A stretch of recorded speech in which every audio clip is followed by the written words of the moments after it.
Welcome मित्रों, लगभग 40% से ज़्यादा सेफ्टी से रिलेटेड क्वेश्चन पूछे जाते हैं क्लाइंट इंटरव्यू में।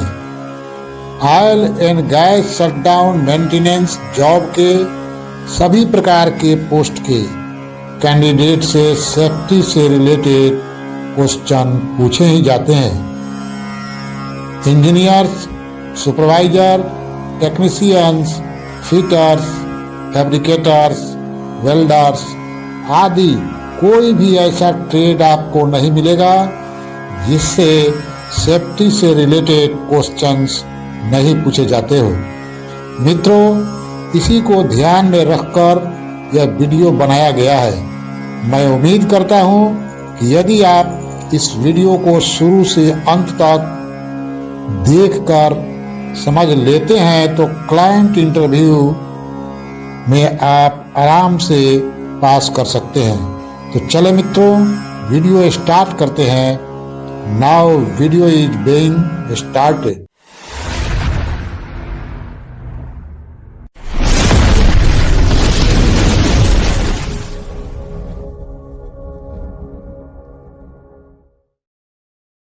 मित्रों, सबसे पहले हम लोग शट डाउन किसे कहते हैं इसको देखते हैं।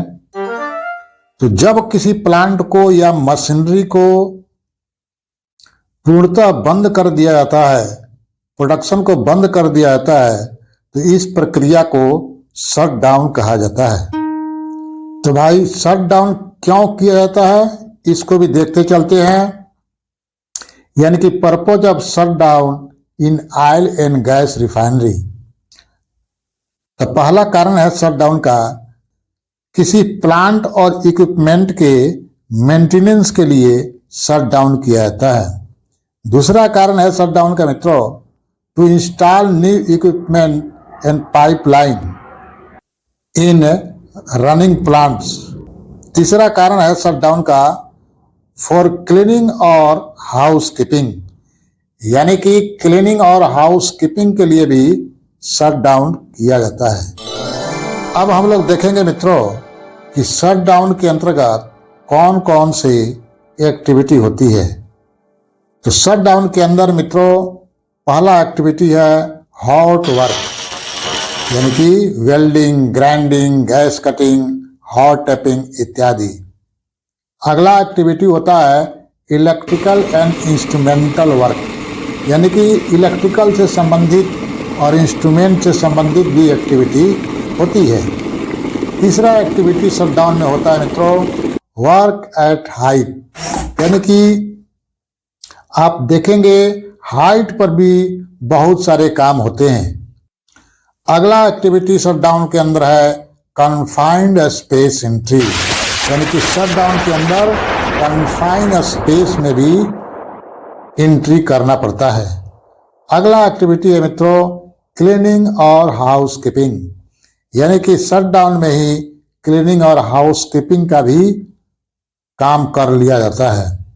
अगला एक्टिविटी है शट डाउन का erection of equipment and pipelines, यानी कि पाइपलाइंस का और इक्विपमेंट का इरेक्शन एक्टिविटी भी शट डाउन में होता है। मित्रों, आप सबको याद दिलाता चलता हूं कि इंटरव्यू में क्लाइंट पूछता है कि एक शट डाउन के अंदर कौन कौन से एक्टिविटी होते हैं, तो आप आराम से अब इनके नाम गिना सकते हैं। तो अब हम लोग देखेंगे मित्रों कि शट डाउन के अंदर अर्थात शट डाउन के समय कौन कौन से हजार्ड या रिस्क उत्पन्न होते हैं। मित्रों, तो पहला हजार्ड है fire and explosion due to presence of flammable vapour in equipment in pipeline. अर्थात इक्विपमेंट और पाइपलाइन में उपस्थित फ्लामेबल वेपर से फायर और एक्सप्लोजन हो सकता है। अगला हजार्ड है केमिकल के होने से या इम्प्रॉपर तरीका से मटेरियल को स्टेक करने से, रखने से भी स्लिप और ट्रिप हजार्ड होते हैं। अगला हजार्ड है मित्रों using damaged tools and tackles, यानी कि खराब टूल्स और टैकल्स भी एक तरह से हजार्ड ही होते हैं। अगला हजार्ड है नॉट फॉलोइंग लोटो प्रोसीजर, यानी कि लॉग आउट टैग आउट के प्रोसीजर को फॉलो नहीं करना भी एक प्रकार का हजार्ड ही है।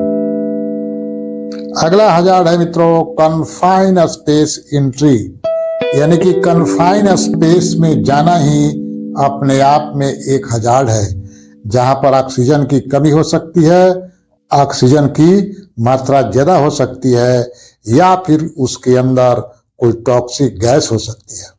शटडाउन का अगला हजार्ड है मित्रों improper functioning of safety devices, यानी कि सेफ्टी डिवाइस है उनका सही तरह से काम न करना भी एक तरह से हजार्ड ही है।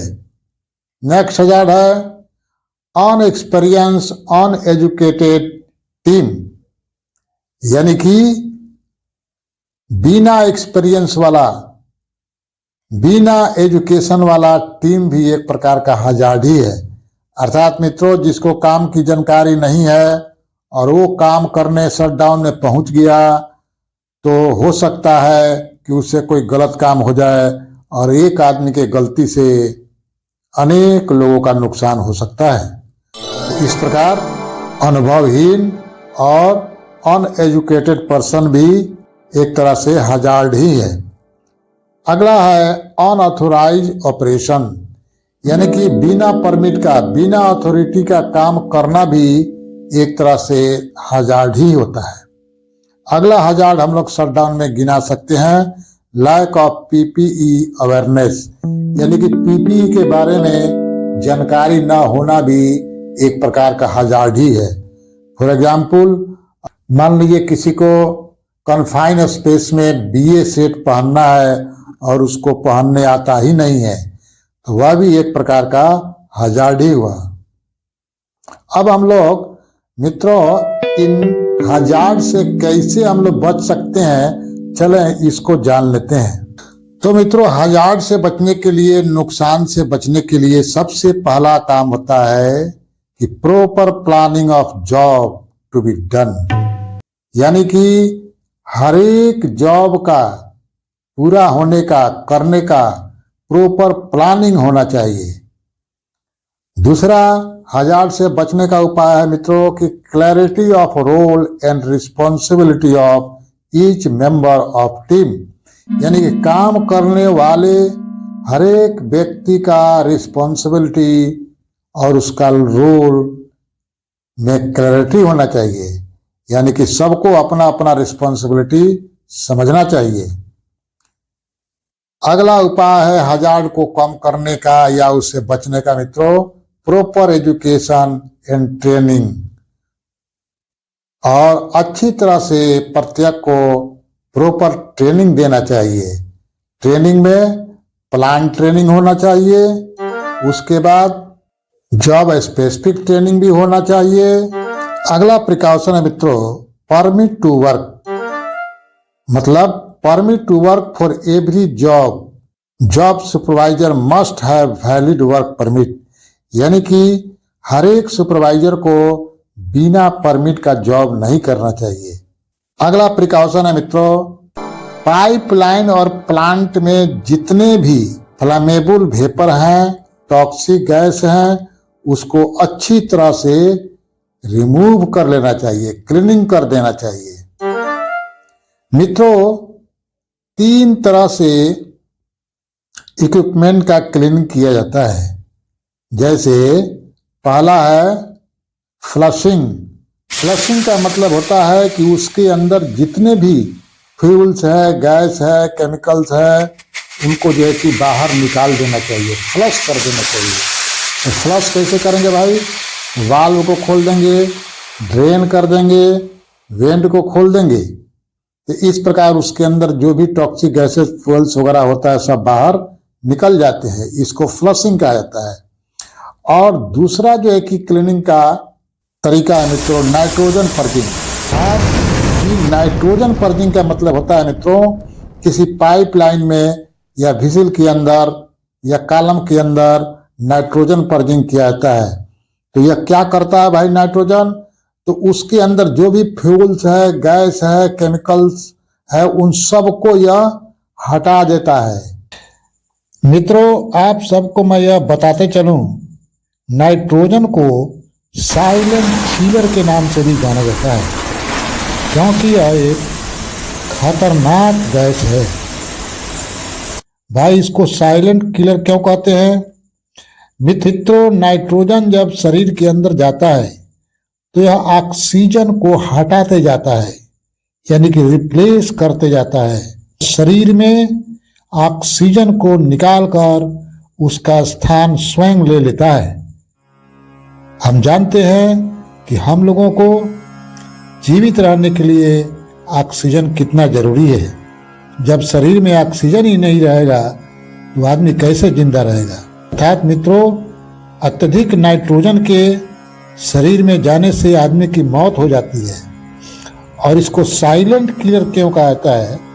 क्योंकि नाइट्रोजन शरीर में कब प्रवेश कर जाएगा मालूम नहीं चलता है, क्योंकि इसमें कोई गंध नहीं होती है, न इसमें कोई कलर होता है। इसीलिए गंध न होने के कारण, कलर न होने के कारण यह शरीर में कब प्रवेश कर जाता है मालूम ही नहीं चलता है। इसलिए नाइट्रोजन को साइलेंट किलर के नाम से भी जाना जाता है। अतः मित्रों, नाइट्रोजन पर्जिंग करने वाला व्यक्ति ऑथोराइज होना चाहिए, ट्रेंड होना चाहिए और स्पेशल पीपीई के साथ नाइट्रोजन पर्जिंग करनी चाहिए। मित्रों, चूंकि नाइट्रोजन पर्जिंग ऑपरेशन का टीम करके देता है, जिसको मेंटेनेंस हम लोग करते हैं, यानी कि फिटर, टेक्नीशियन मेंटेनेंस करते हैं, जब ऑपरेशन वाले पर्जिंग करके दे देते हैं तब। मित्रों, क्लीनिंग का तीसरा प्रकार है स्टीम ब्लोइंग। इक्विपमेंट्स और पाइपलाइन में हाई प्रेशर वाला स्टीम भेजकर उसके अंदर पाए जाने वाले हजार्ड्स, जैसे टॉक्सिक गैस हुआ, सीडमेंट हुआ इत्यादि को हम लोग दूर करते हैं। मित्रों, ये 3 प्रकार के क्लीनिंग जो हम लोगों ने देखा, ये सब ऑपरेशन का टीम करता है। इसके लिए स्पेशल टीम होती है। जो मित्र मेंटेनेंस के लिए जाते हैं, प्रायः उनको ये काम नहीं करना पड़ता है। इनका टीम क्लीनिंग करके इक्विपमेंट को या पाइपलाइन को देती है। इसके अलावा प्रिकॉशन में मित्रों आता है proper cleaning of spillage chemicals, यानी कि कहीं पे केमिकल्स वगैरह कहीं गिरा हुआ हो तो उसका भी प्रॉपर क्लीनिंग कर देना चाहिए, ताकि स्लीप हजार्ड से बचा जा सके। अगला है मित्रों प्रिकॉशन में hot work must be done inside fire blanket booth. हमेशा याद रखना चाहिए कि शट डाउन के दरमियान अगर हॉट वर्क करना है, यानी कि कटिंग, वेल्डिंग, ग्राइंडिंग करना है, तो हमेशा उसको बूथ के अंदर करना चाहिए, जो फायर ब्लैंकेट से बना होता है, ताकि ये स्पार्क बाहर ना निकले। अगला प्रिकॉशन है मित्रों LEL test must be done before starting the job, यानी कि कोई भी एक्टिविटी करते समय शटडाउन में एलईएल टेस्ट जरूर करना चाहिए। एलईएल टेस्ट का मतलब लोअर एक्सप्लोसिव लिमिट। अगला प्रिकॉशन है मित्रों fire safety equipment and devices must be in working condition, और हमेशा हमें याद रखना चाहिए कि जो भी सेफ्टी इक्विपमेंट है, डिवाइस है, वो अच्छे तरह से काम करता हो या फिर अच्छे कंडीशन में हो। इसके अलावा pre safety inspection of tools, अर्थात सेफ्टी इंस्पेक्शन कर लेना चाहिए हर एक टूल्स का, कहीं कोई एक्सपायर तो नहीं है। और अगला जो है कि प्रिकॉशन है शटडाउन में मित्रों फॉलो लोटो प्रोसीजर, और लोटो प्रोसीजर का फॉलो अवश्य करना चाहिए। तो इस प्रकार मित्रों हम लोगों ने इस वीडियो में देखा कि शटडाउन क्या है, शटडाउन में कौन कौन से हजार्ड उत्पन्न होते हैं, और उन हजार्ड से बचने का कौन कौन से उपाय है, तरीका है, प्रिकॉशन है, इस वीडियो में हम लोगों ने सीखा। तो हम लोग अब इंटरव्यू में अगर क्लाइंट पूछता है कि व्हाट इज शटडाउन, शटडाउन के समय कौन कौन से हजार्ड उत्पन्न होते हैं और उनसे कैसे बचा जा सकता है। तो मित्रों, आप संक्षिप्त में अब आसानी से क्लाइंट को बता सकते हैं। वीडियो देखने के लिए बहुत बहुत धन्यवाद।